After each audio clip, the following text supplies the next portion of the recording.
ఈరోజు 13వ వార్డు కమల్బాయి వార్డులో ఇక్కడ వార్డు సందర్శనలో భాగంగా ఇక్కడికి విజిట్ చేయడం జరిగింది. సలీమా గార్డెన్ దగ్గర మొన్న వర్షం బాగా ఎక్కువైపోయి లోతట్టు ప్రాంతం కాబట్టి ఇక్కడ రోడ్ అంతా మొత్తం వాటర్తో నిండిపోయి ఉండే.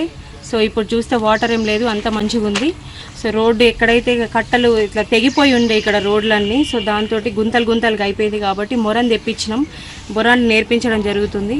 సో ఎక్కడెక్కడైతే గుంతలు ఉన్నాయో అన్ని చోట్లలో మొరం నేర్పించేసి, అంతేకాకుండా ఇప్పుడు ఇవాళ కొంచెం స్పెషల్ డ్రైవ్ లాగా కూడా పెట్టడం జరిగింది. మొన్న వర్షానికి ఎక్కువ నాలాలన్నీ మొత్తం లాక్ అయిపోయినాయి కాబట్టి ఆ నాలాలు కూడా అంతా జేసీబీ పెట్టి మ్యాన్ పవర్ పెట్టి క్లీన్ చేయించడం జరుగుతుంది. దాంతోపాటు ఇంకా వార్డులో కూడా అంతా ఎక్కడెక్కడైతే చెత్త ఉందో దాన్ని కూడా మొత్తం క్లీన్ చేయించడం జరుగుతుంది. అదే కాకుండా ఇప్పుడు స్లాటర్ హౌస్ కూడా వెళ్ళడం కొన్ని కంప్లైంట్స్ రావడం జరిగింది. సో స్లాటర్ హౌస్కి వెళ్ళి సో వాళ్ళు ఏంటంటే బోన్స్ అని స్టోర్ చేస్తున్నారు, సో దానివల్ల స్మెల్ వస్తుందని చెప్పేసి కంప్లైంట్ వచ్చింది. సో వాళ్ళకి ఇప్పుడే చెప్పొచ్చినాము, బోన్ స్టోర్ చేయొద్దు, ఎప్పటికప్పుడు అక్కడ నుంచి తీసేయాలి, లేకపోతే చాలా సివియర్ యాక్షన్ తీసుకుంటామని చెప్పేసి చెప్పడం జరిగింది.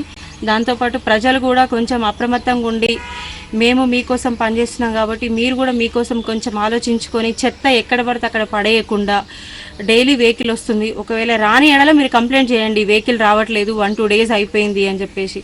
ఖచ్చితంగా డైలీ వెహికల్ వస్తుంది. ఒకవేళ ఈ రోజు రాకపోయినా డే బై డే అన్నా ఖచ్చితంగా వస్తుంది.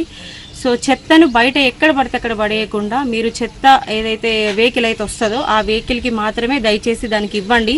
ఎందుకంటే మీరు ఎక్కడ పడేసినా అది మీకే రోగాలకు హేతువ కాబట్టి మీరు కొంచెం మేము మీ గురించి ఆలోచిస్తున్నాం కాబట్టి మీరు కూడా కొంచెం మీ గురించి ఆలోచించుకొని మీ ఆరోగ్యాన్ని మీరు కాపాడుకోవాలన్నదే మా ఒక ఎజెండా. కాబట్టి మా లేబర్ కూడా మీకోసం పనిచేస్తున్నారు, పాపం పొద్దు నుంచి సాయంత్రం వరకు కూడా పనిచేస్తున్నారు.